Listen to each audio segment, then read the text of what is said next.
Hi, my name is Kara Bussebarger. I'm here at the Louisville Zoo today with horticulture manager John Glenn.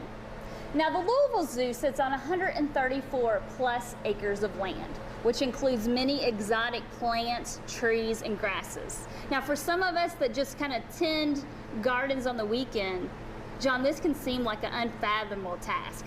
How does you and your team do it? Well, we actually have a lot of fun with it because we are working in so many different situations. We have the gorilla forest, which is an African exhibit. We have the Asian orangutans, which is an Asian exhibit. And we all have to work within those areas and make it look like you're going to different parts of the world. So it's a lot of fun for us, but we still have the opportunity to do what we do in Louisville and work with home garden situations. So it's kind of fun. Great. Now, some visitors to the zoo recently had asked you and your team some questions. Are you up for the challenge today to answer those? I hope so, but I think I can. Well, John, our first question comes from Linda from Prospect. She asked, I have an apple tree I bought 4 years ago. It's growing well, is dense with long straight limbs, but it isn't producing like I'd planned. What can I do to help? And what do I need to do to have the fruit like the photo showed when I purchased the tree? Oh, this is a great question. I'm asked this all the time. Fruit trees in Kentucky are a very high maintenance issue.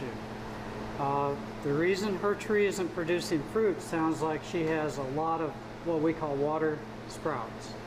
A water sprout is a long, straight branch that will not produce fruit. Apple trees have what we call a spur, and it looks like your thumb. It's a short, stubby branch, and that's the branch that's going to produce fruit. What you have to do with your apple tree is go in and trim all those water sprouts out. Open the tree up, and then go from that point. But the water sprouts are actually taking energy from the tree and thus reducing the way the fruit is being produced and the quality of fruit. Now, I love the question. The fruit doesn't look like what it looked on the photograph. Right.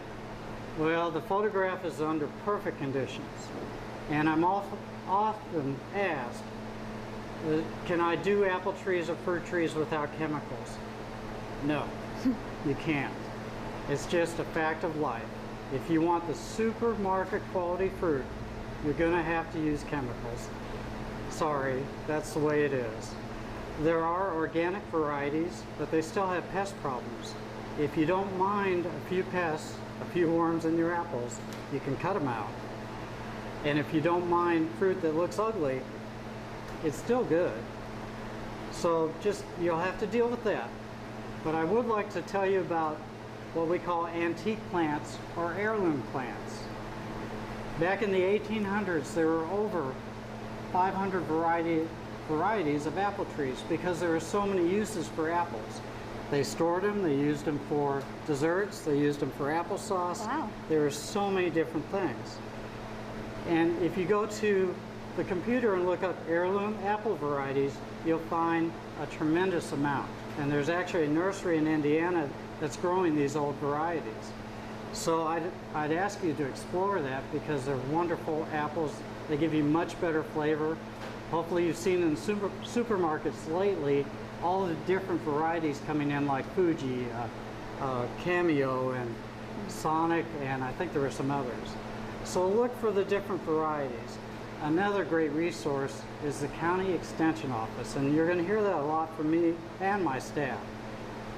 Look up your local county extension office and ask them for all the information they have on your variety of fruit tree. There's so many different pamphlets on pears, apples, plums, apricots. You wouldn't believe the information that's available. Great. Our next question comes from John from Old Louisville. He asks, I have a narrow space which receives a lot of sun, and I need to screen the house next door. What can I use that will reach just below the second floor windows? Well, actually, there are a lot of choices. Ketherite juniper, arborvitae, those are the two evergreen choices I'd use. And then for a shorter one, Nandina, but it'll never go 20 feet. For a shade tree, if you want to get something a little bit taller, there are narrow varieties of shade trees such as ginkgo and maple. Now, John, Sarah from Indiana asked, I don't have a green thumb, but I love plants in my house. What is an easy indoor plant you can't kill? P.S. I have a busy lifestyle. Probably the best plant you can do is Azizi. Guess what? This is Azizi. And this is a tough plant. You can't kill it unless you overwater it. And that's probably the worst thing you can do is overwater houseplants. To do that, to check if you're overwatering, feel that soil. If it's dry, water. If it's wet, don't water. That's it. Now that plant doesn't need any type of sun exposure or anything to sit by a window or? Actually, all plants need a little bit of sun. This one can tolerate being in dark rooms, but they have to have just a little bit. Another good house plant is the cast iron plant, Spathiphyllum, or they call it peace lily, and LA palm, which we have right behind us. So there are other opportunities, but go with the tough, hardy stuff that everybody knows is going to live. That's the easiest way. Sean from Anchorage has a problem. He has a small book table under a ficus tree. The table has a clear, sticky substance all over it. He's looked for bugs, but he can't figure out what is going on.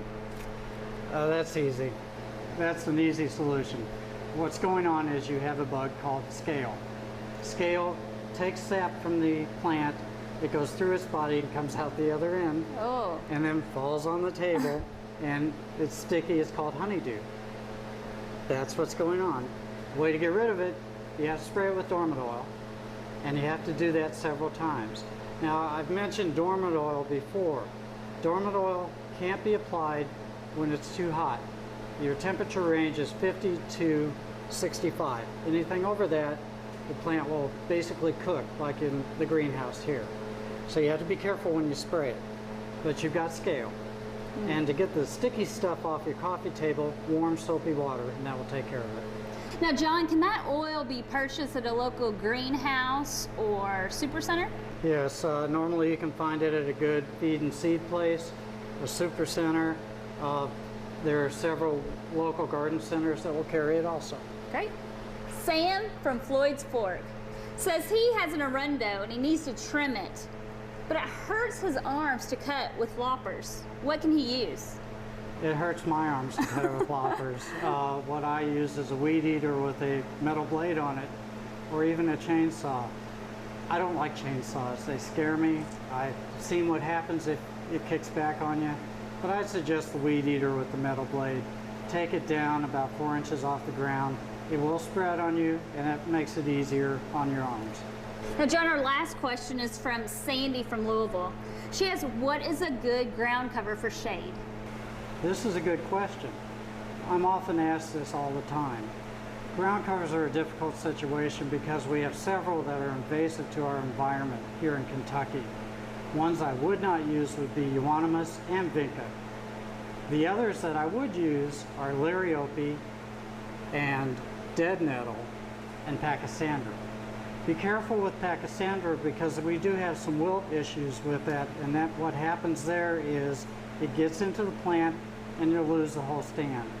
But if you buy from a good garden center or nursery, that will be reduced. If you have had pachysandra in that area and it's died off, you have that wilt issue, don't replant it. Liriope and dead nettle.